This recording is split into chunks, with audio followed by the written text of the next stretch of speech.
Hello, Professor.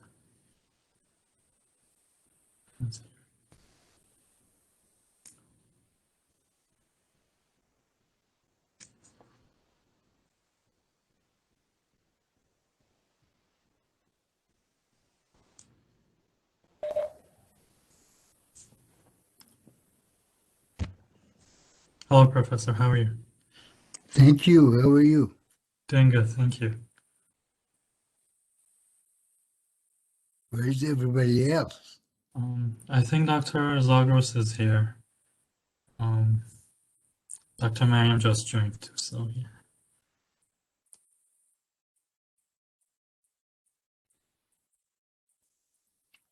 Yes, hello. Hello, Professor. How's it going? Going good, thank you. Are you ready? This is it. Yeah. Yeah, I think.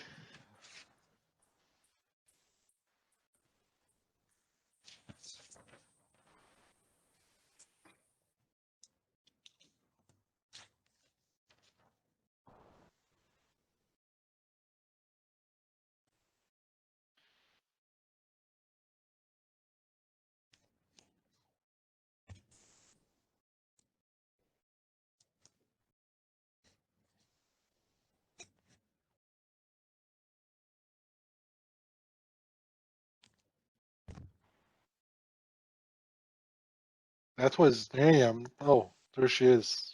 She was having problems logging in and Oh, Hi.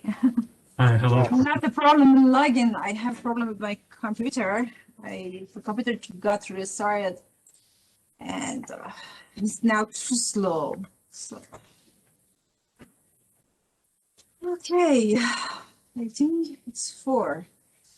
Uh, Good afternoon, everyone, and thanks for coming and for this presentation. Mohammad, today he will present his work as a master's student, and actually he's defending his thesis, his on Plan A thesis, and he worked on power system, distribution power system resiliency using energy storage systems like batteries. He will more elaborate on the details of his work, and I will give the floor to Mohammad to present his work. And after that, if you have any questions, you're more than welcome to unmute yourself and talk. Okay. You can share, Mohammad, your Sure. slide. And Yes. Mohammad, just a moment. Sorry for that. Mohammad worked with Dr. Nehrir and Dr. Shawi and myself, and he could publish one conference paper as the main author, another one as a co-author, and he's now preparing 2 journal papers, and it's in the final stage of his work. And I think he will talk about his papers too in this presentation. Okay, I'll mute myself now. Okay. Hello, everyone. This is Mohammad. Today, I'm going to present my master's thesis titled A Comprehensive Study on the Resiliency of Distribution Networks. My advisor is Dr. Mariam Baharmi-Pana, and my committee members include Dr. Zagros Shawi and Dr. Hashim Nehri. I will start with an introduction on today's power grid and the resiliency, and then I will move on. Let me just add the laser pointer, please. And I will move on to explain the projects that I've been working on during my master's thesis. Today's power grid it consists of 3 general sections. The generation, which is responsible for generating the electricity. The transmission, which transmits the electricity to the distributors, and the distribution system, which is responsible for distributing the electricity to the consumers. In today's presentation, I will mainly focus on the resiliency of distribution system. But what is resiliency? Resiliency is the ability to withstand extreme events and recover rapidly with minimum damage. It can feature maintaining stability by fast restoration, adapting strategy for future events, predicting the extreme events, and minimizing the impacts. But why is resiliency important? Electricity is integral to every part of our economy and society. I'm sure we all remember the disastrous blackout that happened in Texas in February 2021, which actually affected millions of people's lives and had consequences which will take years to recover. The total costs of this blackout are estimated to be $295 billion. But this was not the first blackout, and it sure will not be the last one. The other causes of the power outage could be vandalism, public appeal, or equipment failure. And they all could cause a large amount of costs and disasters. That's why we have to be prepared. One way of enhancing the resiliency of the grid is microgrid formation. Microgrids are independent autonomous power system units, which can operate in both connected and islanded mode. On the right corner, you can see a figure of a microgrid, which can be consists of different loads, different generations, and storage units. Other ways to improve the resiliency include distributed generation, scheduling, responsive energy storage system, and demand response and load curtailment. In my first project, titled Resiliency, and now I will explain my first project titled Resilience-Oriented Optimal Sizing and Siting of Energy Storage Systems, which is being prepared for the Journal of Electric Power and Energy Systems. The objective of this project is to maximize the resiliency of each microgrid and minimize energy flow costs using siting and sizing of energy storage units. It uses an iterative process to do the ESS planning using a genetic algorithm as a master problem and an AC optimal power flow as a sub-problem. And then a benchmark multi-microgrid system is used to show the effectiveness of the method using different investment costs and under a fault scenario. At first, we will start with the objectives of the OPF, which are maximizing the resiliency and minimizing the energy flow costs. The objective is shown in this slide. The RES index is the resiliency index, which is defined as 1 over the loss on a period of time, and the CET is the cost of energy, and the ET is the energy exchange with the main grid. The WRES and the WEP are weighting coefficients and can be calculated using different approaches such as analytical hierarchical process. Now we will move on to the optimal power flow constraints. The first two ones are the load balance equations of the general power flow. The third one is the minimum and the maximum of the voltage.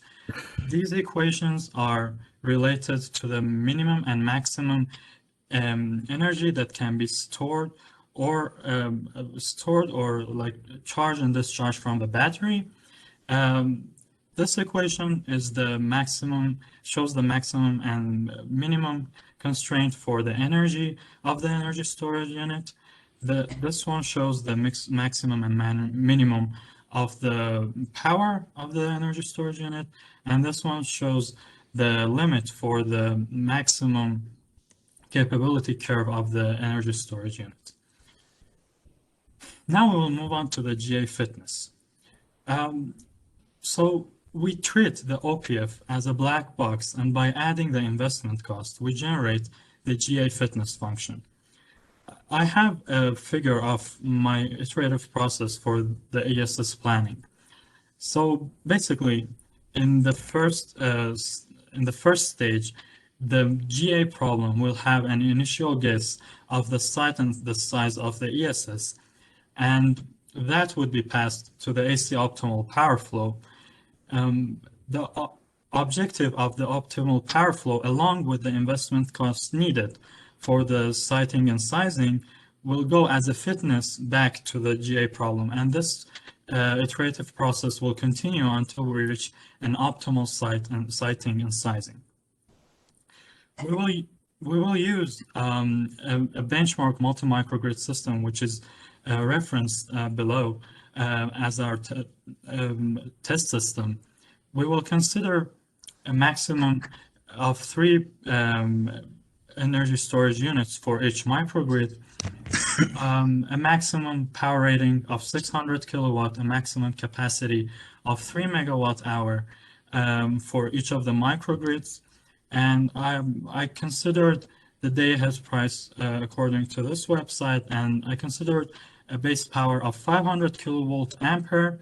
And another important thing to mention is that in this study, only photovoltaic cells or PVs are considered, and no synchronous generations and wind turbines are considered. So in this slide, I'm showing the load data and the PV data. I considered the same load pattern for the loads of the microgrid, but I adjusted the amount of the load according to the size of each microgrid. And on the right side, we can see the PV data. It is important also to mention that these data are only for one winter day. And we will move on to the investment cost. The investment cost can be considered as a constant ESS installation cost of, for example, $5,000 per unit. Another way to consider the investment cost is that I proposed is using the voltage sensitivity coefficients. So by calculating the voltage sensitivity coefficients, we can see which bus is more sensitive to the voltage, and according to that, we can put a lower investment cost for the installation of ESS on that bus. Therefore, we can define a new investment cost that is proportional to 1 over the VSC, or the voltage sensitivity coefficients, and multiplied by that 5,000. We will move on to the optimization results based on the new investment cost.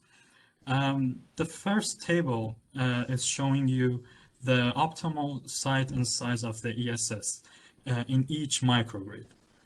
To show that the obtained results are optimal, I kept the sizing of the ESS constant and changed the siting of the ESS units. The optimal site and size is circled with a red circle, and as we can see in all cases, the optimal scenario is has the least objective function.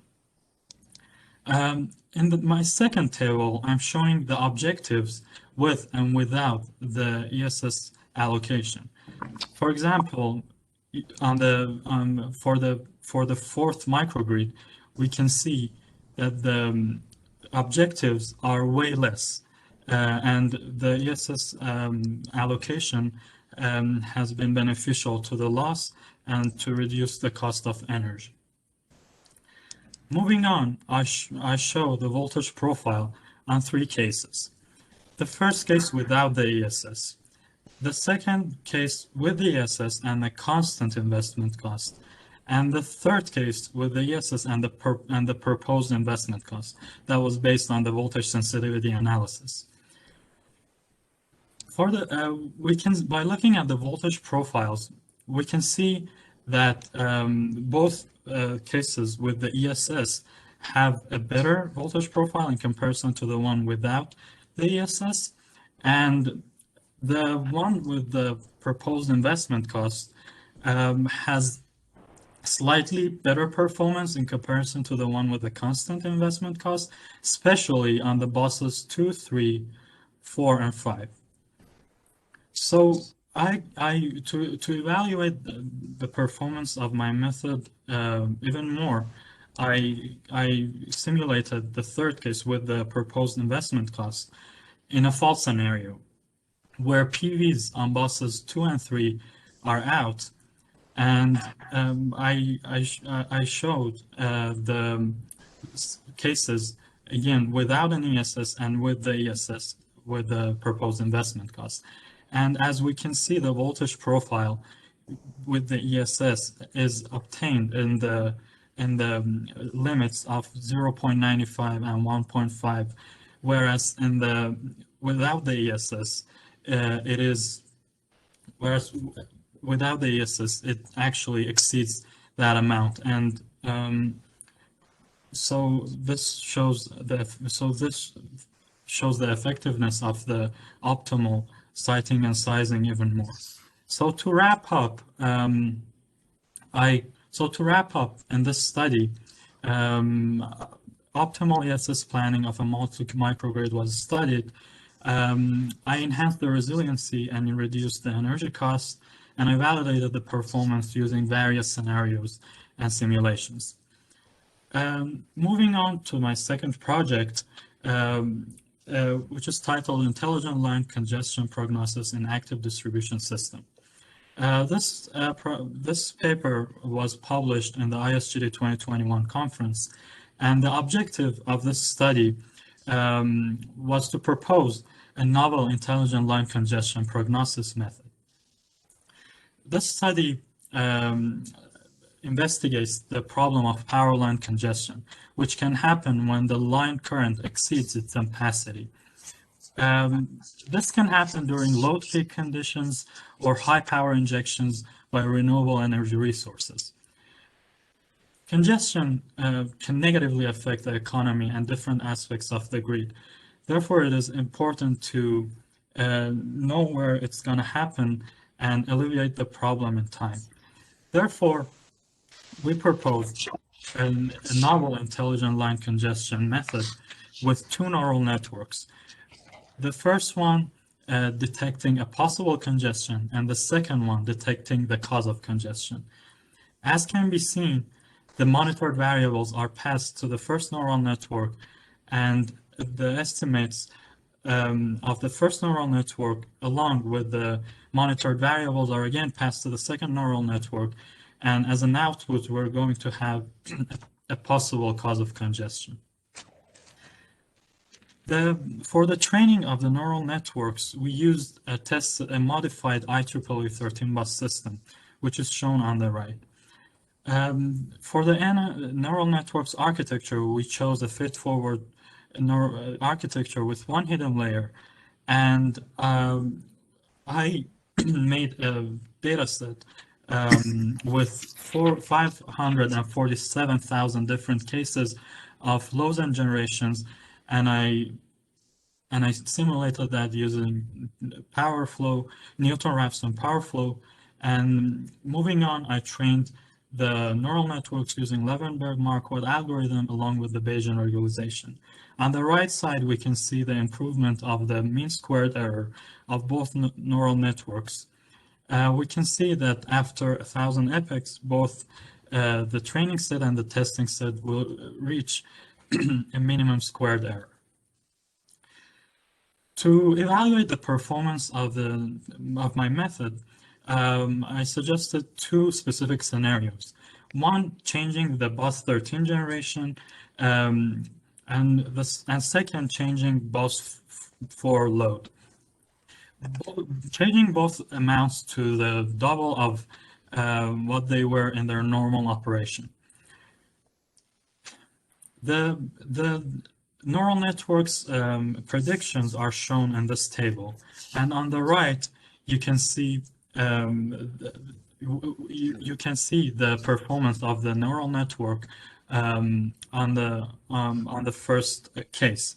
As can be seen, the the green one is showing the prediction of the neural network, and we can see that in both lines 1 and 8, a possible congestion was predicted, whereas in line 3, no congestion was predicted. To evaluate the performance of this method more, we consider two data sets: the training data set, and second, a data set where it has one changing variable per time step. I considered the positive predictive values and negative predictive values indices, which are well-known indices for machine learning and statistical models, and I calculated them on both of the data sets, and we can see that the results for both neural networks are impressive.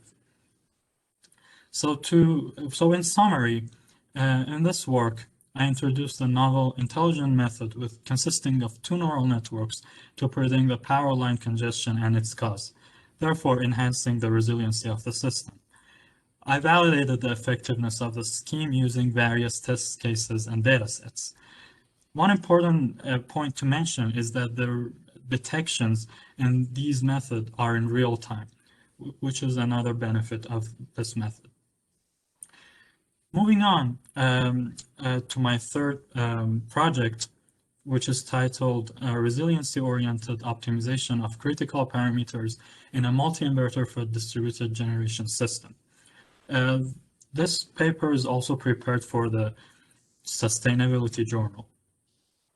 The objective of this study is to maximize the resiliency of the multi-inverter for distributed generation system by finding and optimizing the critical parameters. This study discusses detailed mathematical models of the system, including linearization based on the operating points, small signal analysis, and eigenvalue analysis of the model. It also recognizes the critical parameters and optimizes them using Greifswald Optimizer, and it does a performance evaluation of the optimized parameters. The first figure is showing the general block diagram of a distributed generation system. So we can see the distributed generation here. Then we have the inverter. We have the dynamics of the filter here. Then we have the PLL, we have the power controller, the voltage and current controller, and all the signals related to them.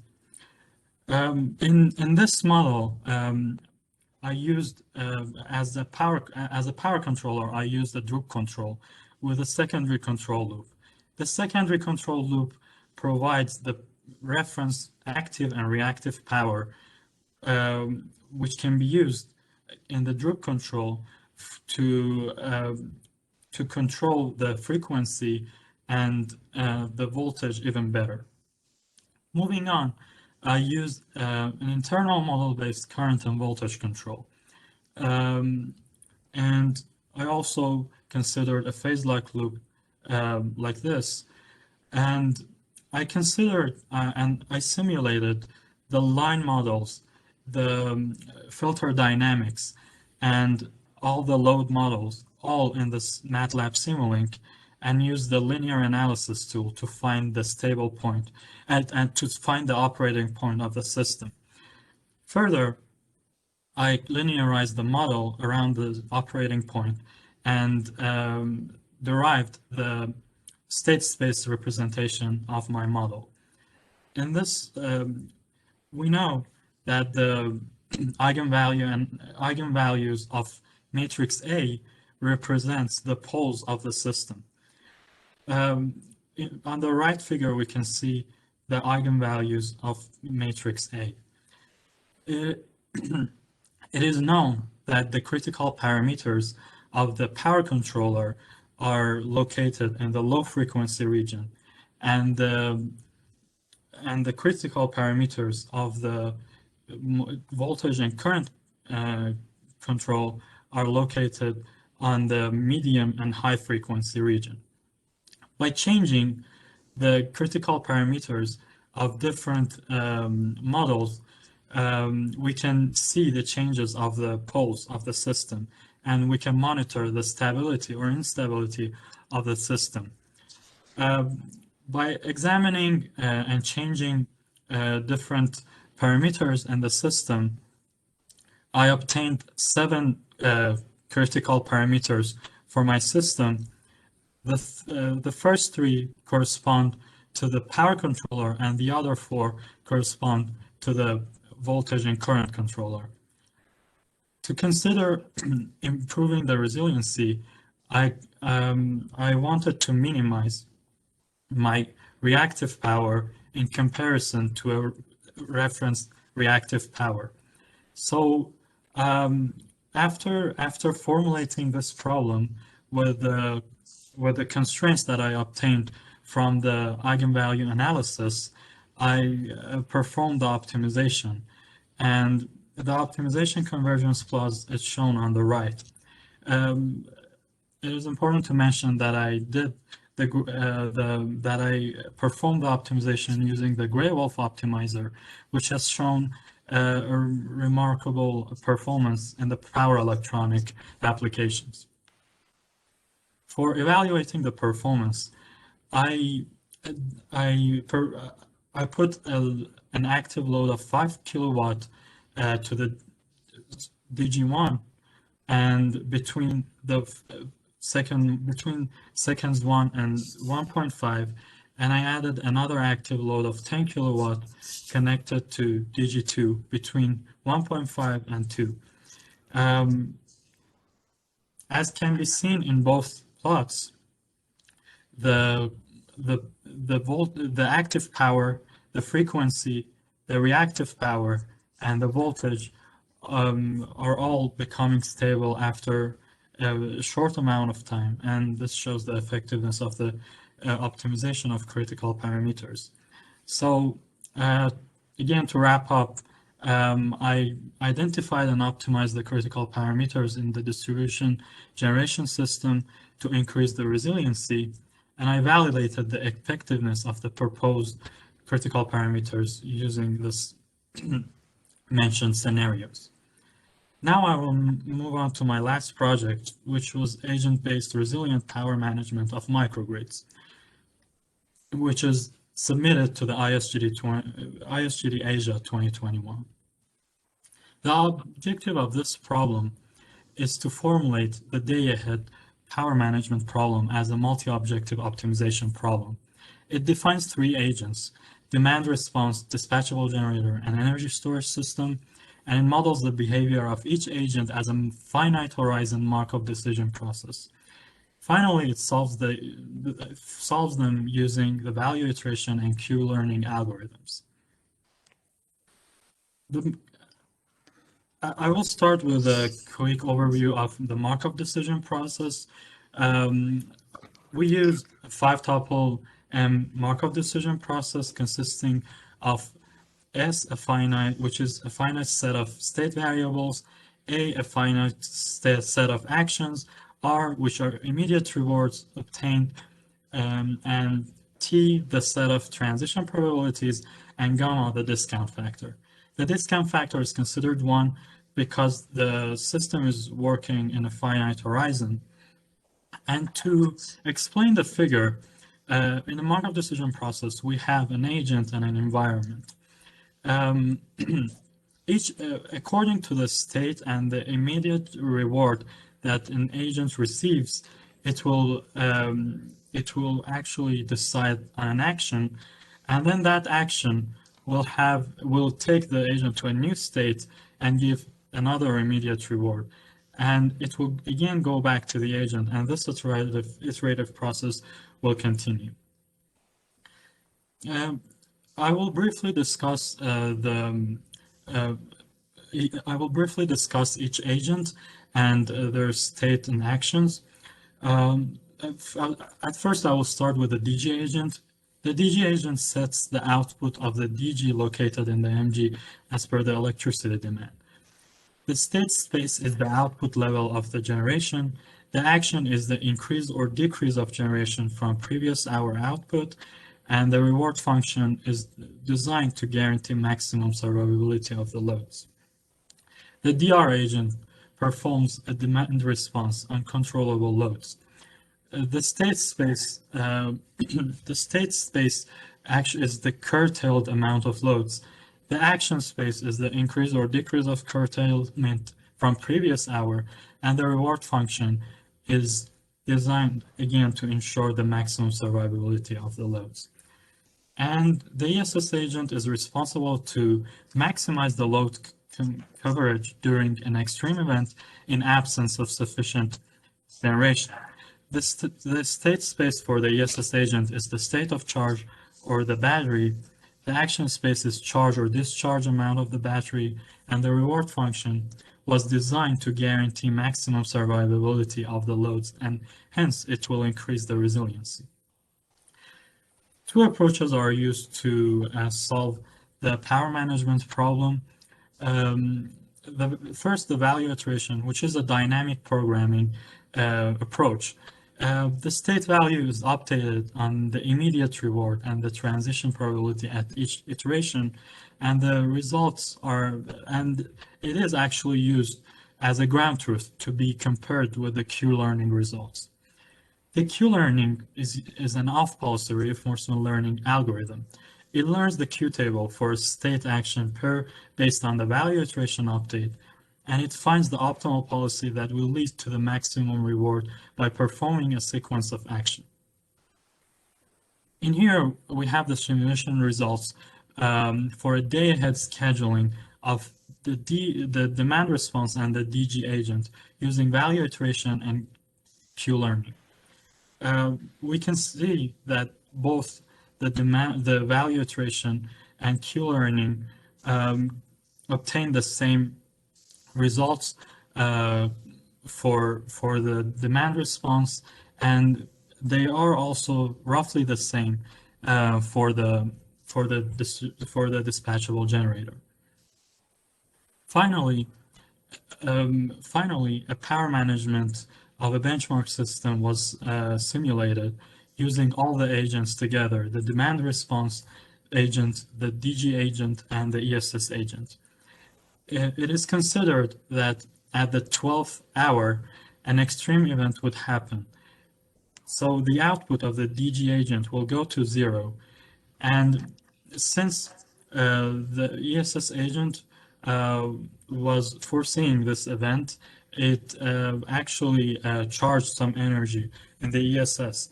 And after the extreme event, the energy storage system will start supplying the loads along with the total PV output. And after 9 hours, at hour 21, the DG agent will go back online, and the ESS agent output will also go back to 0. So in conclusion, in this study, the intelligent control and monitoring of the MG components was studied, and also we identified ways to tackle extreme events and improve the resiliency. I want to thank my advisor, Dr. Maryam Bahramipana, and my other committee members, Dr. Zagros Shahui and Dr. Hashim Nehri, for all their helps during my research during this past 2 years. And I want to also thank Dr. Shepard from the School of Computing and our graduate student in the teaching department, Farshina, for her contributions. And I also want to thank all the faculty, students, and staff of the Department of Electrical Engineering at Montana State University.